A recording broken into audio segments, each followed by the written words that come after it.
Steven Pinker.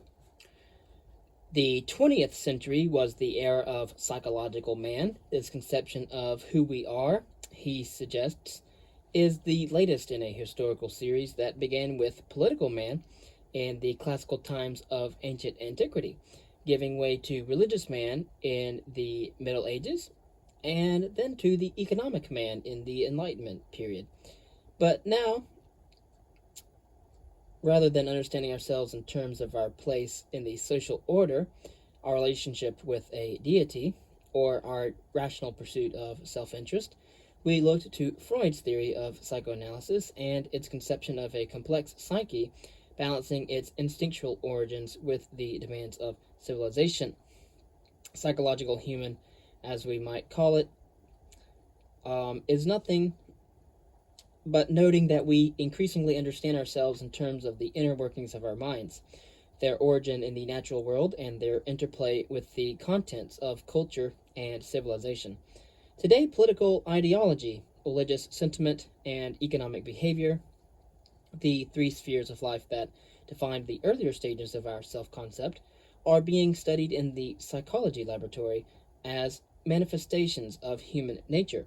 Also under the microscope are morality, aesthetics, reasoning, language, social relationships, and the other human obsessions. Human nature, as seen as the idea behind psychological human, according to this, the mind is a complex system of neural information processing that builds mental models of the physical and social world and pursues goals which are ultimately related to survival and reproduction in a pre-modern environment. The foundational ideas behind cognitive science and those behind evolutionary psychology. The computational theory of mind lies at the heart of cognitive science. It only claims, however, that the explanation for how a brain can be intelligent and how a computer can be intelligent are the same, namely that both process information in the pursuit of goals. The replicator-centered theory of evolution lies at the heart of evolutionary psychology. Of course, there is also cognitive psychology. It only claims that people try to attain states of affairs that in our evolutionary past correlated with our ancestors' genes being propagated. Of course, today most analyses in the psychology of religion, politics, family, sexuality, emotion, morality, economics, and aesthetics incorporate some discussion of evolution both in the press and, of course, in scholarly outlets.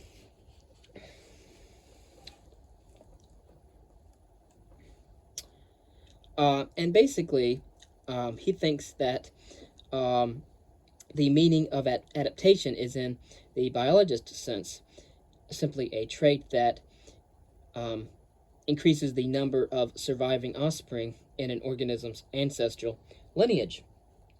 Pinker's endorsement of Colin McGinn's theory of cognitive closure, to which the human mind may not be capable of grasping the solution to every problem it can pose for itself, is a direct consequence of any biological approach to human cognition.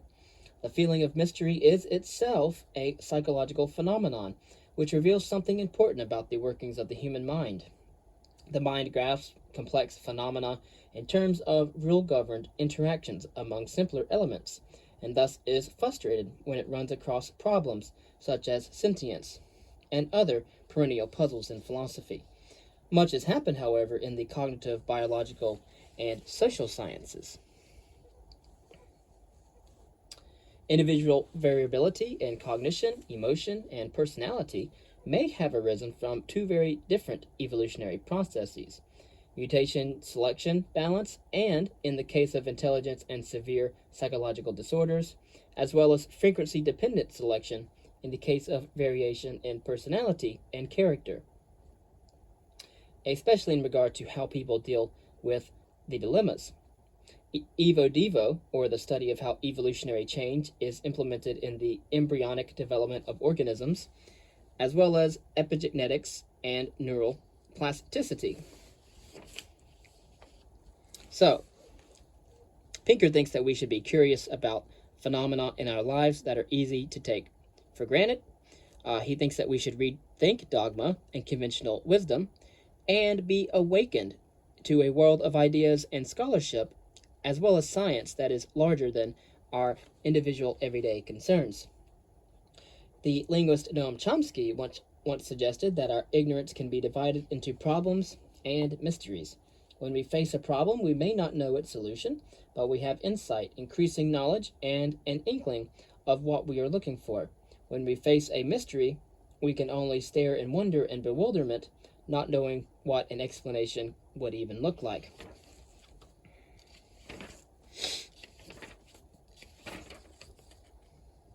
All of human psychology has been said to be explained by a single omnipotent cause: a large brain, culture, language, socialization, learning, complexity, self-organization, and neural network dynamics. The discovery by cognitive science and artificial intelligence of the technical challenges overcome by our mundane mental activity is one of the great revelations of science, an awakening of the imagination comparable to learning that the universe is made up of billions of galaxies, or that a drop of pond water teems with microscopic life.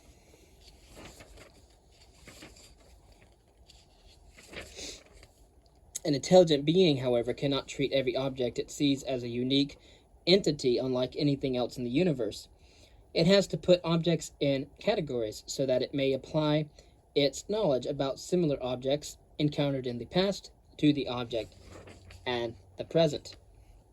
Of course, an intelligent being has to deduce the implications of what it knows, but only the relevant implications.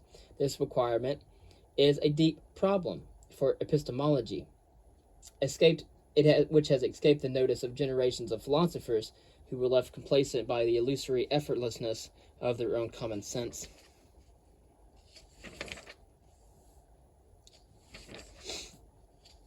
The mind is a system of organs of computation designed by natural selection to solve the kinds of problems our ancestors, primitive as they might have been in their ape-like nature, faced in their foraging way of life, in particular, understanding and outmaneuvering objects, animals, plants, and other people.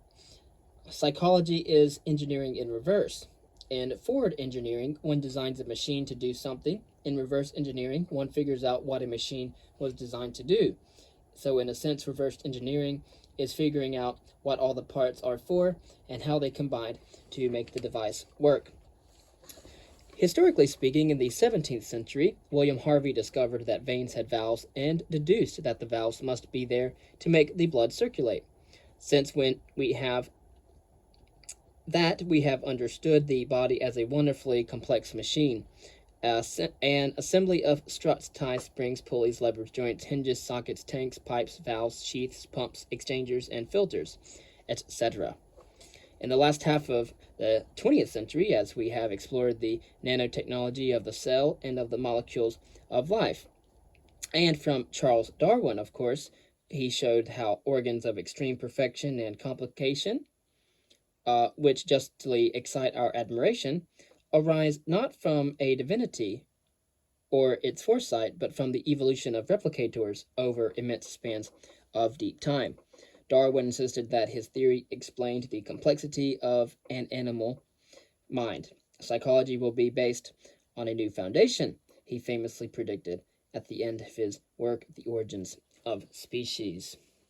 A new approach was christened evolutionary psychology by the anthropologist John Tooby and the psychologist Leda Cosmides. Evolutionary psychology brings together two scientific revolutions. One was the cognitive revolution of the 50s and 60s of the 20th century, which explains the mechanics of thought and emotion in terms of information and computation. The other was the revolution in evolutionary biology of the 1960s and 70s of the 20th century, which explained the complex adaptive design of living things in terms of selection among replicators. The two ideas, however, make a powerful combination. Cognitive science helps us to understand how a mind is possible and what kind of mind we have. Evolutionary biology, on the other hand, helps us to understand why we have the kind of mind that we have. Mind is an adaptation designed by natural selection, but not everything we think, feel, and do is biologically adaptive. We evolved from apes, but that does not mean we have the same mind, um, and uh, and obviously, um, apes are quite different, and we have human civilization and culture, which has changed a lot, considering its impact on the human psyche. The mind is not the brain, but what the brain does. And the 1990s have been named the decade of the brain. So, in that sense, we will move on and discuss several other things. That our mental programs work as well as they do because they were shaped by selection to allow our primitive ape like primate ancestors to master rocks, tools, plants, animals, and each other, ultimately in the service of survival and reproduction. Organisms also change over the eons because of statistical accidents in who lives and who dies, environmental catastrophes that wipe out whole families of creatures, and the unavoidable byproducts of change that are the production of selection. At best, man is a less hairy ape. The human mind is a product of evolution, and so our mental organs are either present in the minds of apes and perhaps other mammals and vertebrates, or arose from specifically the common ancestors of humans and their cousins, chimpanzees, that lived about 6 million years ago in Africa. Any focus on specifically human talents is arrogant chauvinism. The brain of Homo sapiens sapiens is, by any standard, an extraordinary adaptation. It has allowed us to inhabit every ecosystem on Earth, the entire biosphere, reshape the planet, walk on the moon, and discover the secrets of the physical universe. Chimpanzees, on the other hand, are a threatened species clinging to a few patches of forest and living as they did millions of years ago in Africa. The first whale, for example, evolved 10 million years ago from its common ancestor with its closest living relatives, cows and pigs. In concluding remarks, for 99% of human existence, people lived as foragers in small nomadic bands. Our brains are adapted to that long vanished way of life, not to a brand new agricultural and industrial civilization. They are not wired to cope with anonymous crowds, schooling, written language, government, politics, police, courts, armies, modern medicine, formal social institutions, high technology, and other newcomers to the human experience. Since the modern mind is adapted to the Stone Age and not the computer age, there is no need for adaptive explanations for everything we do. Our ancestral environment lacked the institutions that now entice us to non-adaptive choices, such as religious orders, adoption agencies, and pharmaceutical companies. So, until very recently, there was never a selection pressure to resist the enticements. Natural selection, on the other hand, acts by designing the generator of behavior, the package of information processing, and goal-pursuing mechanisms called the mind. Our minds are designed to generate behavior that would have been adaptive in our ancestral environment, but any particular deed done today is the effect of dozens of causes. Behavior, then, is the outcome played out on the opportunities and constraints defined by other people's behavior. Behavior itself did not evolve, but what did evolve was the mind. Thank you for listening to a brief introduction on the mind of Steven Pinker.